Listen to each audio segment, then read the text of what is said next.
रश्मिरथी द्वितीय सर्ग से आगे की कथा। नहीं पूछता है कोई तुम व्रती वीर या दानी हो, सभी पूछते मात्र ही तुम किस कुल के अभिमानी हो। मगर मनुज क्या करे, जन्म लेना तो उसके हाथ नहीं, चुनना जाति और कुल उसके अपने बस की बात नहीं। मैं कहता हूँ अगर विधाता नर को मुट्ठी में भरकर कहीं छीट दे ब्रह्मलोक से नीचे भूमंडल पर, तो भी विविध जातियों में ही मनुज यहाँ आ सकता है। नीचे हैं क्यारियां बनी तो बीज कहाँ जा सकता है। कौन जन्म लेता किस कुल में, आकस्मिक ही यह बात छोटे कुल पर, किंतु यहाँ होते तब भी कितने आघात। हाय जाति छोटी है तो फिर सभी हमारे गुण छोटे, जाति बड़े तो सभी बड़े बन जाते रहे चाहे लाख खोटे। गुरु को लिए कर्ण चिंतन में था जब मग्न अचल बैठा, तभी एक बिस्किट कहीं से आसन के नीचे बैठा। वज्रदंड वह लगा कर्ण को अरु को कुतर कुतर खाने, और बनाकर छिद्र मांस में मंद मंद भीतर जाने। कर्ण विकल हो उठा, दुष्ट भौरे पर हाथ धरे कैसे, बिना हिलाए अंग कीट को किसी तरह पकड़े कैसे। पर भीतर उस धसे कीट तक हाथ नहीं जा सकता था, बिना उठाए पांव शत्रु को कर्ण नहीं पा सकता था। किंतु पांव के हिलते ही गुरुवर की नींद उचट जाती। सहम गई यह सोच कर्ण की भक्ति पूर्ण विवल छाती। सोचा उसने अतः कीट यह पिए रक्त पीने दूंगा, गुरु की कच्ची नींद तोड़ने का पर पाप नहीं लूंगा। बैठा रहा अचल आसन से कर्ण बहुत मन को मारे, आह निकाले बिना सील सी सहनशीलता को धारे। किंतु लहू की गर्म धार जो सहसा आन लगी तन में, परशुराम जग पड़े रक्त को देख यह विस्मित मन से। कर्ण छपट कर उठा इंगितों में गुरु की आज्ञा लेकर, बाहर किया कीट को उसने छत में से उंगली देकर।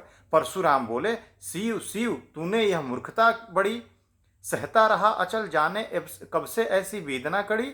तनिक लजाकर कहा कर्ण ने नहीं अधिक पीड़ा मुझको, महाराज क्या कर सकता है यह छोटा कीड़ा मुझको।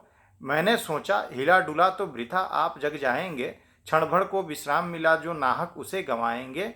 निश्चल बैठा रहा सोच यह कीट स्वयं उड़ जाएगा, छोटा सा यह जीव मुझे कितनी पीड़ा पहुंचाएगा। पर यह तो भीतर धंसता ही गया, मुझे हैरान किया। लज्जित हूं इसलिए कि सब कुछ स्वयं आपने देख लिया। परशुराम गंभीर हो गए सोच न जाने क्या मन में, फिर सहसा क्रोधाग्नि भयानक भनक उठी उनके तन में।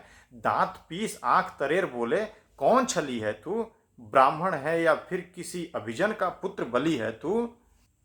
सहनशीलता को अपनाकर ब्राह्मण कभी न जीता है, किसी लक्ष्य के लिए नहीं अपमान हलाहल पीता है। सह सकता जो कठिन वेदना, पी सकता अपमान वही। बुद्धि चलाती जिसे तेज का कर सकता बलिदान वही। तेज पुंज ब्राह्मण तिल तिल कर जले नहीं यह हो सकता, किसी दशा में भी स्वभाव अपना कैसे खो सकता। कसक भोगता हुआ विप्र निश्चल कैसे रह सकता है, इस प्रकार की चुभन वेदना केवल क्षत्रिय सह सकता है। तू अवश्य क्षत्रिय है पापी, बता नहीं तो फल पाएगा। परशुराम के कठिन साप से अभी भस्म हो जाएगा। क्षमा क्षमा है देव दयामय, गिरा कर्ण गुरु के पद पर। मुख विवर्ण हो गया अंग कांपने लगे भय से थरथर। सूत पुत्र मैं शुद्ध कर्ण हूँ, सूत पुत्र मैं शुद्ध कर्ण हूँ, करुणा का अभिलाषी हूँ। जो भी हूँ पर देव आपका अनुचर अंतेवासी हूँ। छली नहीं मैं हाय किंतु छल का ही तो यह काम हुआ है। आया था विद्या संचय को किंतु व्यर्थ बदनाम हुआ है। बड़ा लोभ था बनु शिष्य में कीर्ति वीर्य के जेता का, तपोदीप्त सुरमा विश्व के नूतन धर्म प्रेरणता का। पर शंका थी मुझे सत्य का अगर पता पा जाएगा, महाराज मुझे सूत्रपुत्र को कुछ नहीं सिखलाएंगे। बता सका मैं नहीं इसी से प्रभु जाति अपनी छोटी, करे देव विश्वास भावना और न थी कोई खोटी।